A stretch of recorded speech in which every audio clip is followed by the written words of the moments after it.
देखिए, ऐसा है कि पिछले दिनों कई घटनाएं उत्तर प्रदेश में हुई हैं जिससे प्रदेश के कानून व्यवस्था की कलई खुलती है और डबल इंजन की सरकार के दावे झूठे साबित होते हैं।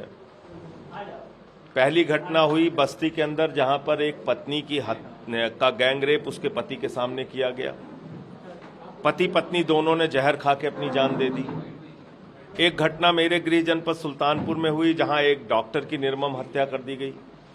एक घटना बरेली में हुई, जहां पर भाई बहन के ऊपर एसिड अटैक किया गया। अभी मैं आ रहा था तो पता चला एक पुजारी की हत्या हो गई प्रयागराज में। तो उत्तर प्रदेश में सबसे बड़ा दावा मुख्यमंत्री जी का था कि हम प्रदेश की कानून व्यवस्था को ठीक करेंगे। अब केंद्र में भी मोदी जी हैं, राज्य में भी भाजपा है, योगी जी की सरकार है, बावजूद इसके यहाँ पर लॉ एंड ऑर्डर ठीक नहीं हो रहा है।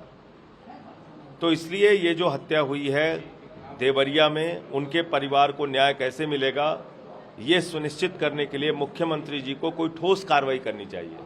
सिर्फ निर्देश देने से, वार्निंग देने से तो काम चल नहीं रहा है। समीक्षा बैठ के आप कर रहे हैं, उसका कोई नतीजा निकल नहीं रहा है। तो कम से कम कुछ अधिकारियों पे अगर आप कार्रवाई करेंगे, निलंबन की कार्रवाई, ट्रांसफर की कार्रवाई, तो उससे काम दिखेगा सामने कि हाँ, आप कुछ वास्तव में कानून व्यवस्था को ठीक करने के लिए कर रहे हैं। अब इसमें जो घटना है जमीनी विवाद में, पहले एक व्यक्ति की हत्या हुई, उसके बाद दूसरे परिवार के 5 लोगों की हत्या हो गई। ये बहुत ही दिल दहला देने वाली घटना है। आज जब पूरी दुनिया गांधी जी की जयंती मना रही है, ऐसे ही प्रयागराज की घटना है। तो इसलिए बहुत ही दुर्भाग्यपूर्ण घटना है और इसमें मुख्यमंत्री जी को सख्त कार्रवाई करनी चाहिए। सवाल और है, बिहार सरकार ने जातीय जनगणना का जो आंकड़े उसको जारी किया है। लगभग 13 करोड़ बिहार की आबादी दिखाई गई, जिसमें 27% ओबीसी और 36% से ज़्यादा अनुसूचित जनजाति का आंकड़ा सामने आया है। देखिए, ये कास्ट सेंसस पूरे देश में होना चाहिए।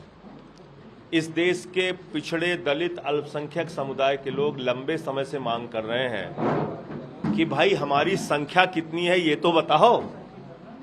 आप देखिए, सरकार की तमाम योजनाएं, वो चाहे अनुसूचित जाति के लिए हो, चाहे अनुसूचित जनजाति के लिए हो, चाहे पिछड़े वर्ग के लिए हो, चाहे अल्पसंख्यक वर्ग के लिए हो, वो सही रूप में कैसे लागू हो पाएगी जब आपको पता ही नहीं है कि किस जाति के कितने लोग हैं? तो कैसे उनके साथ न्याय हो पाएगा? इसलिए जाति जनगणना निश्चित रूप से मिलेगा, निश्चित रूप से मिलेगा। तो जाति जनगणना पूरे देश का विषय है। पिछड़े, वंचित, अल्पसंख्यक समुदाय के लोगों की मांग है लंबे समय से कि जाति जनगणना कराई जाए, क्योंकि भारतीय जनता पार्टी पिछड़े और वंचित समाज के लोगों से घृणा करती है, इसलिए वो नहीं लागू कर रहे हैं इसको।